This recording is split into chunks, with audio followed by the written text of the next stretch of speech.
Hello bachon, let's read the question first. The question says here, who were indentured laborers? How were they recruited? Explain condition of the indentured laborers who went to work in different parts of the world. Or write a short note on indentured laborers.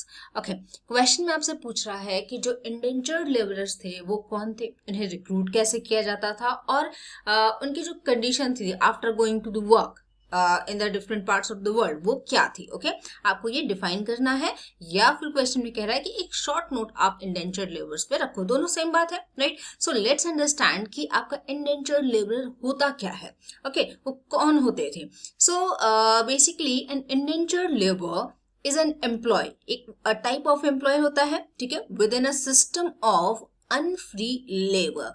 सी देखो, labour जो आज के time में हम labours देखते हैं, right, जो आज के टाइम हम लेबर्स देखते हैं, they are doing work willingly, right. वो अपनी मर्जी से अपनी इच्छा से कर रहे होते हैं, राइट. उन्हें फोर्स करके आप नहीं करा रहे होते हो, है ना, फोर्स करके नहीं करा रहे थे.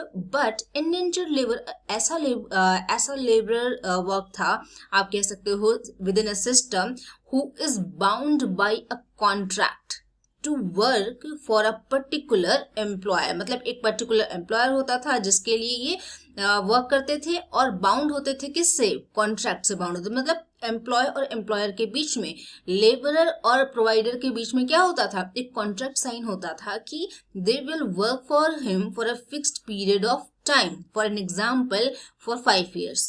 Alright, for 5 years. और इन्हें कहीं भी भेजा जा सकता था. इट इज नॉट लाइक कि उनकी सेम कंट्री में ही वर्क मिलेगा, right. They can be sent to any part of the world. Fine, कहीं पे भी इन्हें भेजा जा सकता था. और जो इन्हें पेमेंट मिलती थी that were small. In return जो इन्हें पेमेंट मिलती थी दैट वर स्मॉल. मतलब बहुत ही कम पैसा मिलता था बहुत ज्यादा वर्क के बदले में. Okay, now condition of indentured labours की बात करें तो सी, जब फॉर एन एग्जाम्पल, अगर कोई पर्सन इंडिया का है, ओके, कोई पर्सन इंडिया का है, उसे गुयाना भेज दो, राइट, उसे गुयाना भेज दो, तो वहां पे ऑब्वियसली उसे एडजस्ट करने में टाइम लगेगा, राइट. आप जो भी कल्चरल डिफरेंस होगा और या फिर कोई भी चीज ऐसी, वो उसको प्रॉब्लमेटिक रहेंगी, राइट. एंड सो ये जो लेबर्स जाते थे, जिन्हें भेजा जा रहा था फॉर द वर्क, वो क्या होते थे?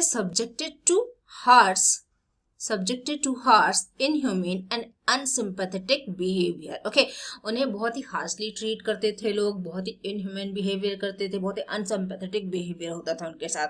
They had few legal rights. Legal rights उनके पास बहुत कम होते थे, ना के बराबर, कैन से, राइट, कि बिल्कुल भी नहीं ही होते थे. 1-2 लीगल राइट्स होते थे उनके पास केवल.